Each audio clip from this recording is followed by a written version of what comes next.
Good evening, and welcome to the virtual tableside chat number 2 for James Webb, candidate for William S. Hart Union High School District Trustee Area 4.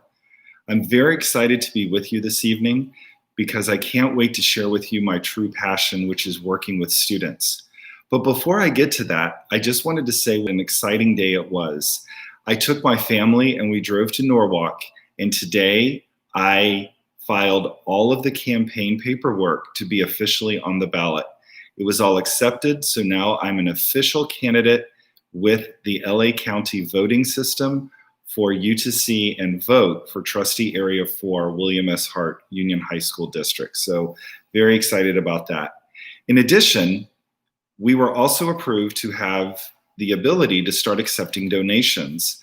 If you would like to make a donation to the campaign, you can visit our website at www.webforheartboard.com. You can also find the link on our YouTube page, also on our Facebook and Twitter accounts as well.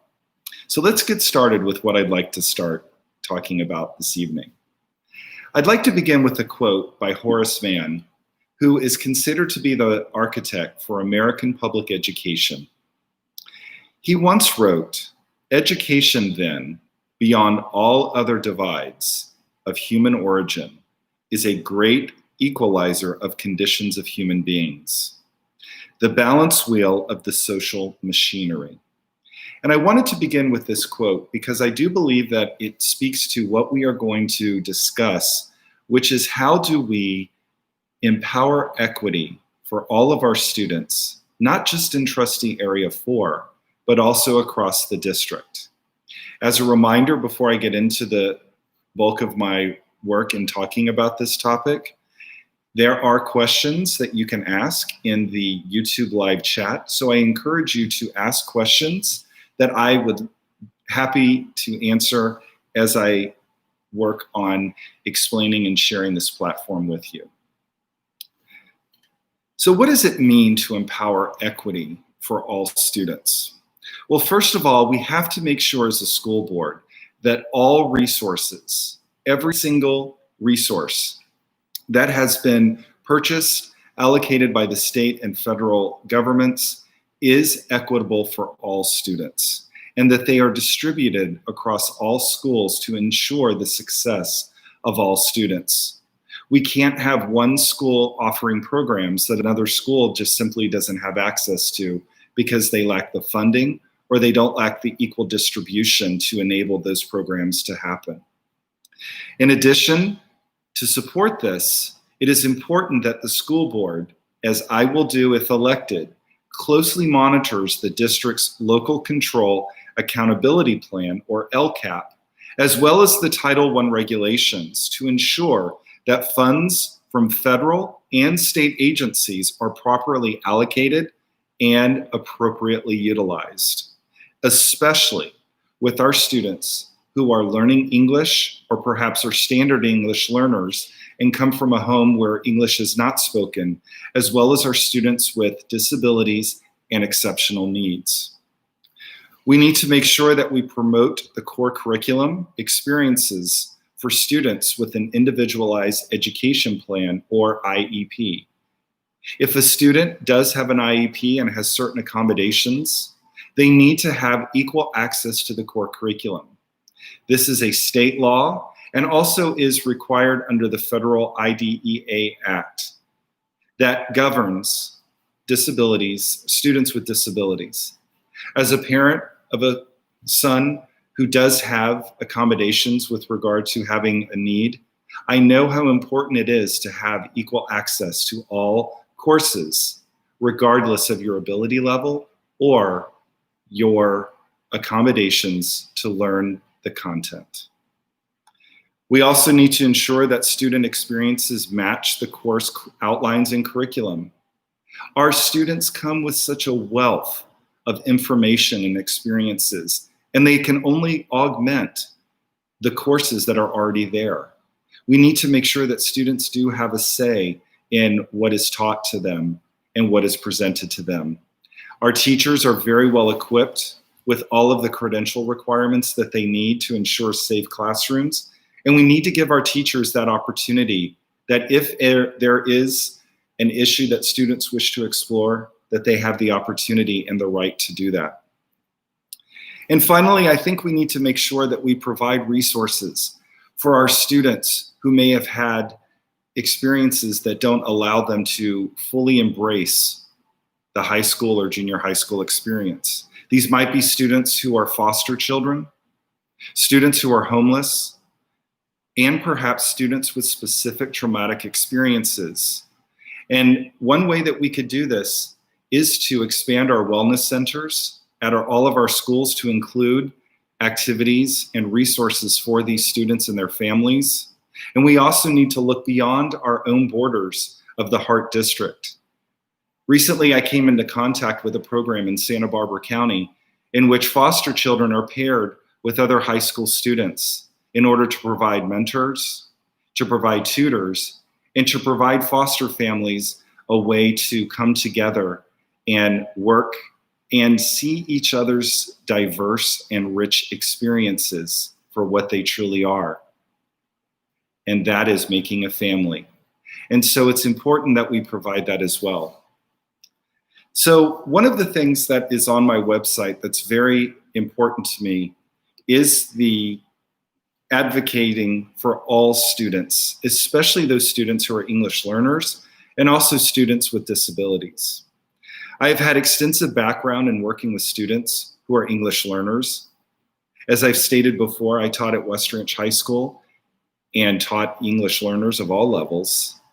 And with my current position at the Commission on Teacher Credentialing, I work very closely with the California Department of Education to ensure and understand different types of opportunities that are provided by the ELD roadmap to help students in the core curriculum strengthen their English and only enhance their literary skills.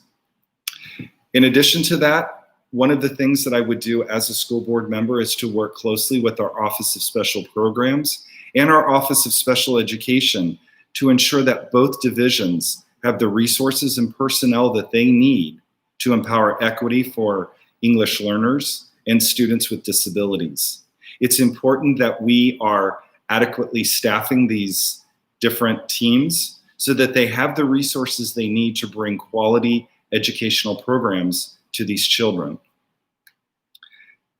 And with that, working with the Office of Special Education, I'd like to see a similar model that could be adopted much like what is at Golden Valley High School for English learners, in which students work as peer tutors and instructors work with students who are learning language to help them be successful in their core classes.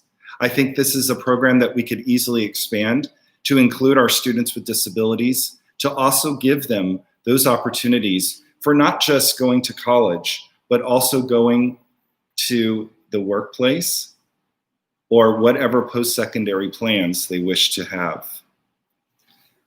So what exactly would a curriculum look like that empowers equity to enhance the student experience? I think one thing that we really need to do is that we need to examine the areas of social justice to expand the curriculum for our children in the Hart District. We cannot ignore such important elements that are going on today, such as the COVID pandemic or Black Lives Matter, or the senseless violence that we see against people of color. We need to embrace that, and we need to ensure that we have that into the curriculum so that teachers can be empowered to help students grapple with these ideas and move forward and to shape their thinking about how they might be a positive influence in the community and in the world. I do believe that we need far more inclusivity, especially for students who are LGBTQ+, students who are female students of color, as well as male students of color who often have had experiences where they are not allowed to talk about the contributors to literature, to history, to science, to mathematics, or even to the arts.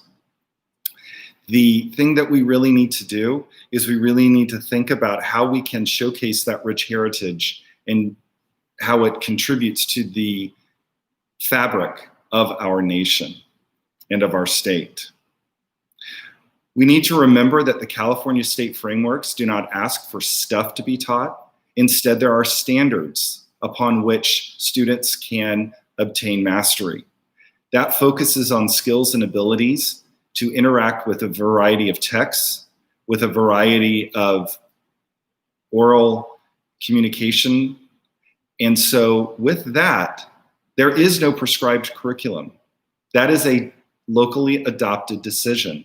And we need to allow our school board, our teachers, and our curriculum folks to really think about how we can truly augment and support students and their ability to learn from a variety of different areas. And so finally, I want to close with thinking about what are the needs of students during this current health crisis and what a school board should be doing to support our students in this field.